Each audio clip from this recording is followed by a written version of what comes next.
Hello दर्शकों, आप सबका स्वागत है सहारा अधिकार न्यूज चैनल में। मंगेश शिकले भाजपा के अकोट नगर परिषद जिला अकोला पानीपुरता आरोग्य सभापति है। उन्होंने सहारा अधिकार से बात करते हुए कहा कि अभिजीत असरूर अमरावती डिस्ट्रिक्ट से विधानसभा मतदार संघ ये शिंदेगढ़ के कैंडिडेट थे। इनके विरोध में भाजपा के अकोला डिस्ट्रिक्ट अकोट मतदार संघ के एमएलए प्रकाश पाटिल भालासकारे इन्होंने दरियापर मतदार संघ में इंडिपेंडेंट रमेश बुंडे को जिताने के लिए प्रचार किया, इसलिए महायुति का एमएलए अभिजीत असरूर पराजित हुआ। इन्होंने अकोट मतदार संघ के बीजेपी संगठन कार्यकर्ता जो 30 साल से भाजपा में काम कर रहे हैं, अपनी खुद की मनमानी चलाते हैं और डिमोटिवेट करते हैं। ये काम करने वाले कार्यकर्ता है जो बीजेपी से कई सालों से जुड़े हैं। इन कार्यकर्ताओं का कहना है बीजेपी में नरीमन पॉइंट में स्थित जो अनुशासन कमेटी है उसके रूल्स को तोड़ा गया है। मंगेश शिकले भाजपा जिला सचिव अकोला, इनकी लीडरशिप में उन हजारों कार्यकर्ताओं जिनका दिल दुखा है उनको इंस्पायर और मोटिवेट करने के लिए मंगेश शिकले इस रेस में सबसे आगे है और कहा कि वो बहुत जल्द मुंबई के आज़ाद मैदान में धरना प्रदर्शन करेंगे और अनुशासन कमेटी से ये मांग करेंगे कि इन पर तत्कालीन कार्रवाई की जाए। मंगेश शिकले ने आगे कहा कि कार्यकर्ताओं का कहना है कि जो एमएलए है प्रकाश पाटिल भालासकारे अकोट मतदार संघ 28, इनको निलंबित किया जाए। इन्होंने महायुति के खिलाफ काम किया है, ये कहना है बीजेपी के मंगेश शिकले जो कि अकोट नगर परिषद जिला अकोला पानीपुरता आरोग्य सभापति है और नरीमन पॉइंट में स्थित अनुशासन कमेटी जो भाजपा की अनुशासन कमेटी है उन्हें ये निवेदन देंगे और इनका कहना है कि मुंबई के आज़ाद मैदान में ये धरना प्रदर्शन इस विषय को लेकर करेंगे। अब देखना ये कि भाजपा अनुशासन कमेटी की तरफ से इन्हें किस तरीके का रिस्पांस दिया जाता है। देश और दुनिया की तमाम खबरों के लिए देखते रहिए सहारा अधिकार।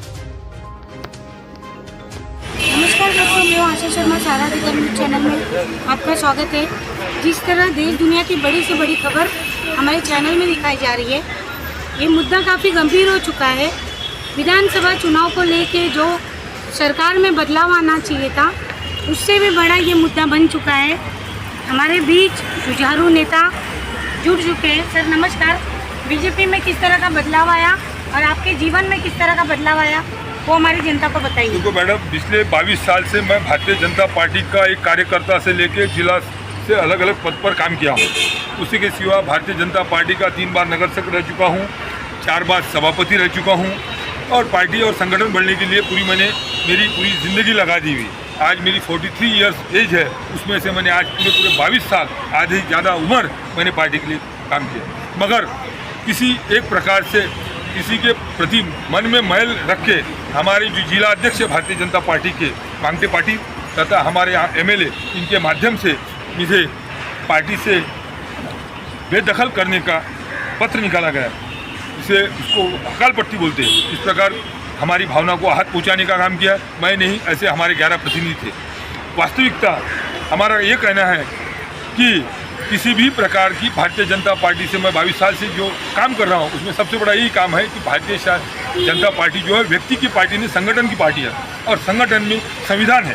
तो भारतीय जनता पार्टी का संविधान ये बोलता है कि अगर आपने किसी भी प्रकार की अनुशासनहीनता की है तो इस प्रकार का रिप्लाई, इस प्रकार की माहिती मंडल, जिला और इन्होंने अनुशासन समिति की तरफ दी जाएगी। जो नोटिस आया आपको के लिए है कि और भी लोग? नहीं, हमको तो नोटिस आई नहीं, वो सिर्फ इन्होंने पेपर में या व्हाट्सएप के ग्रुप पर दी हुई है। वास्तविकता रूप में नोटिस वो नोटिस आपको ही आई गई है क्या और भी किसी नेताओं? नहीं, हमारे इस प्रकार 11 कार्यकर्ता हैं और ये सबने इसमें से बहुत संख्य जो कार्यकर्ता है उन्होंने एमएलए का टिकट मांगा था।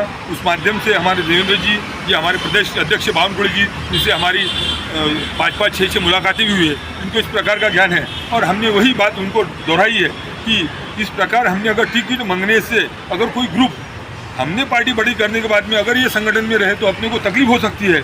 ये सच्चे कार्यकर्ता है, तो इनको बाईपास करके बोगस और गलत कार्यकर्ता लेके इस प्रकार की पॉलिसी हमारे एमएलए और हमारे जिला अध्यक्ष की है। बीजेपी में देखा गया कि बहुत से पार्टी के कार्यकर्ता बीजेपी में जुड़ के काफ़ी अच्छे वर्क कर रहे हैं। नहीं देखो, तो क्या कारण था सर, किसने आप लोगों के अगेंस्ट में बीजेपी कार्यालय में आके ये साजिश की, उसकी जानकारी दीजिए। देखो मैडम, ये है हमारा, हम आज से ही हमेशा से पक्ष और पक्षों के तत्वों पर काम करने वाले हैं और हमारे जैसे ही कार्यकर्ता थे, इसलिए जो दो लोगों की पार्टी, जो 2 MLA की पार्टी थी, वो आज दुनिया की सबसे बड़ी पार्टीज हो गई, सबसे ज़्यादा सदस्य वो पार्टी में हो गए क्योंकि विचारों से जुड़े। आज भाजपा ऐसी पार्टी है, एक जगह देखी जाए तो देखो हर कोई देखे प्राइवेट लिमिटेड पार्टीज हो गई, जैसे हमारे मुलायम सिंह यादव जी की पार्टी देखो या शिवसेना की पार्टी देखो या गांधी जी की, उनका ही अध्यक्ष बनता है। मगर भारतीय जनता पार्टी ऐसी पार्टी है जो कोई भी व्यक्ति उसका प्रेसिडेंट बन सकता है, कोई भी अध्यक्ष। इस विचार से ही लोग जुड़े हुए और हम भी वही विचार से जुड़े थे, मगर हमारा वजूद और हमारी पावर। सर, मैं जानना चाहती हूँ कि किस व्यक्ति के कारण आप लोग को इतनी चोट पहुँची है, क्योंकि आप 4 साल से नगर सेवक की पोस्ट पे थे, 4 बार आप नगर सेवक बने और काफ़ी अच्छा मुकाम हासिल किया है। एक जुझारू नेता होने के साथ साथ आम जनता भी आपके साथ जुड़ी हुई है, तो किसने आपको ठेस पहुँचाई, उनका नाम बताइए। देखो मैं मैडम ये माध्यम से मैं जिलाध्यक्ष मिला, उन्होंने बोला नीचे के हवाले से, नीचे अध्यक्ष बोले MLA से, तो उन्होंने ये भी मेरे को बोला है कि आप MLA से मिल लीजिए। तो जो जिनके खिलाफ टिकट मांग रहा उन्होंने ही मेरे खिलाफ साजिश की है और ये मेरे को कन्फर्म है। तो हमारे विधानसभा अकोट विधानसभा मतदार संघ 28 की जो MLA है माननीय प्रकाश भाऊ भाटसागड़े, उन्होंने ही ये षड्यंत्र हमारे खिलाफ रचा और हमें पार्टी बेदखल देने का। अगली रणनीति आपकी क्या है? नहीं, हमारा तो हम 100% हमको मालूम है, हम पक्ष के लिए काम करे हुए, हमने कोई गलत काम नहीं किया। अनुशासन समिति 100% हमको क्लीन चिट देंगी और वो माध्यम से हमने जो हमारे प्रदेश अध्यक्ष उनको ये बात समझा दी, उन्होंने बोला जल्दी से जल्दी इसका निपटारा करेंगे। मगर जो हमारे MLA जिन्होंने विरोध में काम किया, पक्ष के युति के खिलाफ काम किया, जिस वजह से हमारा युति का एक MLA कम हो गया है, जैसे कैप्टन अभिजीत जी अरसुल, तो उन्होंने इनके खिलाफ काम करने की वजह से हमारा कहना है प्रकाश भाटसागड़े इनको भी निलंबित किया जाए। इस प्रकार का पत्रव्यवहार हमने हमारे जो प्रदेश अध्यक्ष बावनकुड़ी जी साहब से किए और उनको ये जता दिए कि जल्दी से जल्दी इस पर कार्रवाई की जाए। सर, मैंने पूछा है आपकी अगली रणनीति क्या रहेगी। सूत्रों के अनुसार मुझे पता चला है कि आप आज़ाद मैदान चौकी आए थे और आप आज़ाद मैदान में धरना लेने वाले हैं, तो सच घटना क्या वो मुझे बताइए। नहीं, इस माध्यम से अगर 26 जनवरी 2025 तक के हमको अगर न्याय नहीं दिया गया है, 25 जनवरी तक, तो 26 जनवरी 2025 से मैं आज़ाद मैदान पर आमरण उपोषण को बैठूंगा और इसकी पूरी जिम्मेदारी हमारी अनुशासन समिति की रहेगी अगर उन्होंने न्याय नहीं। धन्यवाद सर।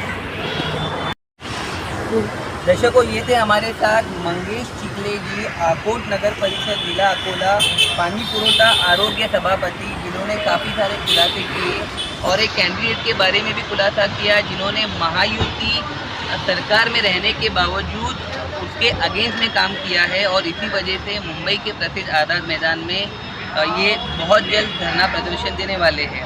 और बीजेपी कार्यालय जो कि मुंबई के नरीमन पॉइंट में है, उसमें जो अनुशासक कमेटी है उसके 3-4 पॉइंट काफ़ी अहम है और इन पॉइंट के सहारे और इन पॉइंट को स्टडी करते हुए मंगेश जी का कहना है कि राष्ट्रीय और राज्य स्तर पर क्रमश राष्ट्रीय और प्रदेश कार्यकारिणी द्वारा अनुशासन समितियों गठित की जाएगी जिनकी सदस्य संख्या 5 से अधिक नहीं होगी और इस पॉइंट का भी इसमें उल्लंघन किया गया है। सेकेंड पॉइंट जो सबसे ज़्यादा इम्पोर्टेंट है वो है अनुशासन भंग के संबंध में सूचना मिलने पर यदि राष्ट्रीय अध्यक्ष या प्रदेश अध्यक्ष चाहे तो किसी भी व्यक्ति अथवा इकाई के निलंबन के आदेश दे सकते हैं, लेकिन यहाँ पर भी इस पॉइंट को नज़रअंदाज किया गया है और मसल पावर का यूज़ करके जो मैनिपुलेशन करना था वो मैनिपुलेशन किया गया है और उसी को इंसाफ दिलाने के लिए मंगेश जी बहुत ही जल्द मुंबई के प्रसिद्ध आज़ाद मैदान में आंदोलन करने वाले हैं और भाजपा अनुशासन कमेटी से निवेदन करेंगे कि जितने भी ये प्रैक्टिस हुए हैं जो संविधान के अगेंस्ट है, जो लॉ के अगेंस्ट है, उसे तत्कालीन तौर पर अनुशासन कमेटी गौर करे, ध्यान दे, एक विचार करे, इनके साथ मीटिंग ले और जल्द से जल्द इंसाफ मिल सके। मैं दिशान गाजी, देश और दुनिया की तमाम खबरों के लिए देखते रहिए सहारा अधिकार।